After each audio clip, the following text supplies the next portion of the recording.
حضرت تھانوی نور اللہ مرقدہ نے فرمایا، اس طریق میں اپنی رائے کو دخل دینا سم قاتل ہے۔ ساری عمر کے لیے اپنے کو مردہ محض سمجھ کر اس راہ میں قدم رکھنے کی ضرورت ہے۔ یہاں تو فنا پہلے ہے، بعد میں اور کچھ ہے۔ اپنی رائے کو، جذبات کو، اپنے خیالات کو، اپنے علم کو، اپنی شجاعت کو، اپنی جاہ کو، اپنی عزت کو، اپنی آبرو کو، سب کو فنا کر کے اس راہ میں قدم رکھو، تب کچھ مل سکتا ہے۔ بقا بحر فنا میں غرق ہو کر ہم نے حاصل کی، یہ کشتی بھی عجیب ہے، ڈوب کر ہی پار اترتی ہے۔ فرمایا، علماء کو نصیحت کرتا ہوں، وہ یہ ہے کہ جس کے سر پر بڑے موجود ہو، اس کو اپنی شہرت کی کوشش نہ کرنا چاہیے۔ بڑا بننے میں تو اپنے اوپر بھی نظر ہوتی ہے اور مخلوق پر بھی، اور فانی کی نظر کسی پر نہیں ہے۔ میں کہتا ہوں، بڑا بننے کی تدبیر بھی یہ نہیں جو متکبرین نے اختیار کی ہے کہ بڑا بننے کے سامان کرتے ہیں، بلکہ اس کی تدبیر بھی یہی ہے کہ اپنے کو مٹا دے،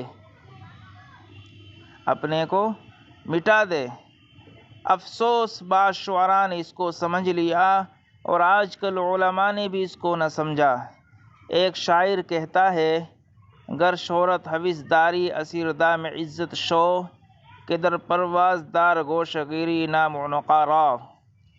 یعنی اگر تم کو شہرت کی تمنا ہے تو گوشہ تنہائی کے دام میں اسیر ہو جاؤ، کیونکہ گوشہ گیری کی وجہ سے عنقا تمام دنیا میں مشہور ہو گیا۔ عنقا نے اپنے کو مٹایا تو اس کا نام مشہور ہوا کہ مخلوق کی زبان ضد ہے۔ اسی طرح تم اپنے کو مٹا دو، گم کر دو، سب سے الگ ہو جاؤ، پھر تمہاری محبوبیت کی یہ شان ہوگی کہ تم چپ ہوگے، لوگ تمہارے بولنے کے شیدا ہوں گے۔ حجرے میں بیٹھو گے تو مخلوق تمہارے خروج کی متمنی ہوگی اور یوں کہے گی، مخلوق کو چہرہ انور دکھلا دیجئے کہ وہ دیدار کے لیے بیتاب و حیران۔ لب مبارک کھولیے بگشائے لب کہ فریاد از مرد و زن بر آید۔ لب کھولیے کہ تمام مرد و زن آپ کا کلام سننے کی التجا کر رہے ہیں، مگر اس نیت سے اپنے کو نہ مٹانا، کیونکہ اس نیت سے تم مٹنے ہی کے نہیں۔ اس حالت میں ڈلے پتھر کے سوا کچھ نہ ملے گا۔ اور فرمایا، اگر یہ خیال ہوا کہ مجھ میں تواضع ہے تو یہ کبر ہے۔ اس کے تواضع ہونے کی طرف خیال نہ کرے، اپنے کو مٹاتا رہے، اپنے امراض و حالات کی اطلاع اپنے شیخ کو دیتا رہے، وہ جو تعلیم کرے اس پر عمل کرتا رہے۔ حضرت نے فرمایا، واقعی عبودیت عجب چیز ہے، دوسروں کو تابع بنانا بھی فضول ہے۔ اگر کسی درجے میں اس کی ضرورت بھی ہے تو اس کی تدبیر یہی ہے کہ خدا کا بندہ بن جائے۔ آج کل جس کو دیکھو الا ماشاءاللہ بڑا بننے کی فکر میں ہے، اور یہ مرض ایسا عام ہوا ہے کہ مشائخ اور علماء تک اس میں ابتلا ہے۔ پہلے حضرات اس کے ایہام سے بچتے تھے اور اس ایہام تک کا تدارک کرتے تھے۔ چنانچہ حضرت سید احمد کبیر رفاعی رحمۃ اللہ علیہ کا واقعہ ہے کہ وہ حضور صلی اللہ علیہ وسلم کے مزار مبارک پر حاضر ہوئے اور شدت شوق میں چند اشعار ان اشعار کو پڑھتے ہی فوراً حضور صلی اللہ علیہ وسلم کا دست مبارک مزار سے باہر ظاہر ہو گیا۔ انہوں نے دوڑ کر بوسہ دیا اور بے ہوش ہو گئے۔ اس وقت حضور صلی اللہ علیہ وسلم کے دست مبارک کے نور سے سورج بھی مانند ہو گیا تھا۔ لکھا ہے اس وقت 90,000 کا مجمع تھا، جس میں بڑے بڑے قطب اور غوث و ابدال اوتاد بھی موجود تھے۔ جس وقت سید کبیر رفاعی رحمۃ اللہ علیہ کو ہوش آیا، اندیشہ ہوا کہ میں کہیں مخلوق کی نظر میں بڑا نہ ہو جاؤں، تو تمام 90,000 کو اللہ کی قسم دے کر کہا، میں زمین پر لیٹتا ہوں، سب میرے اوپر سے پھاند کر جائیے۔ کثرت سے ایسے لوگ بھی تھے جو اسی طرح گزرے۔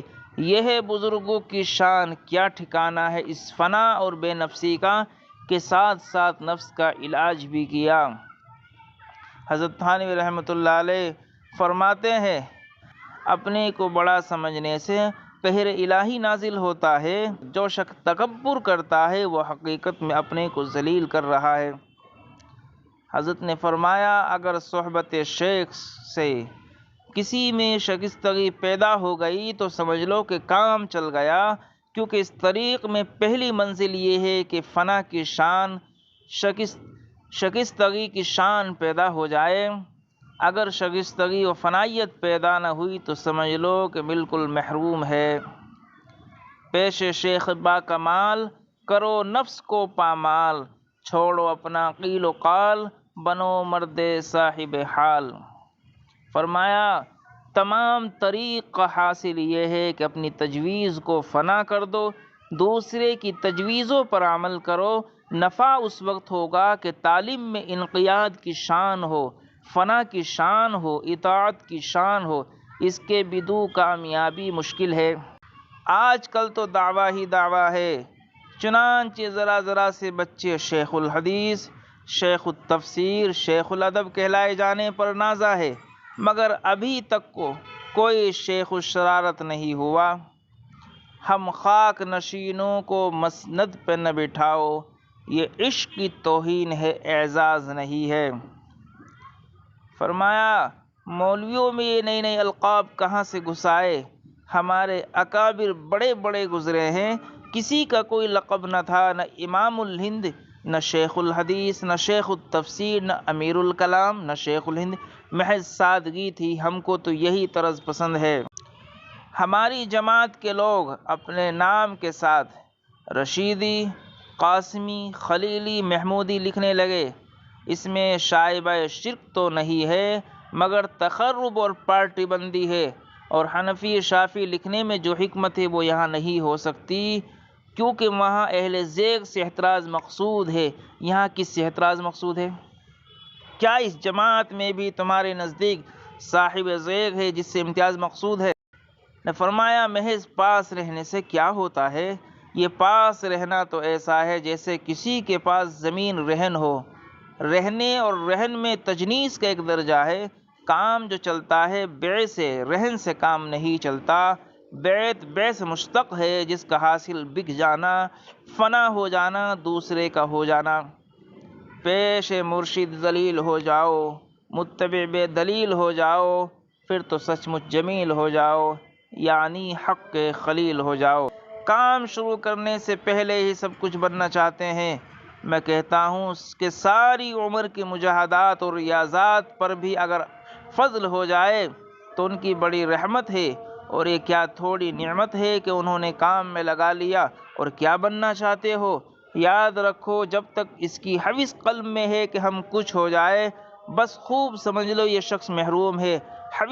حوث کو فنا کرے اور خدمت میں مشغول رہے، اور فضل کا امیدوار رہے اور مایوس نہ ہو، اور اپنی قابلیت پر نظر کر کے ہراساں نہ ہو۔ پھر دیکھو جو ہم کو دشوار نظر آ رہا ہے وہ اس کو کیسا سہل فرما دیتے ہیں۔ اگر جمال حقیقت سے ربط محکم ہے، نفس میں نئی زندگی کا عالم ہے، ہر ایک قطرے میں دریائے معرفت ہے روا، مگر نصیب ہو کیوں کر کہ پیاس ہی کم ہے۔ ابھی کمال کو پہنچی نہیں ہے فطرت عشق، کہ آدمی کو ہنوز انتظار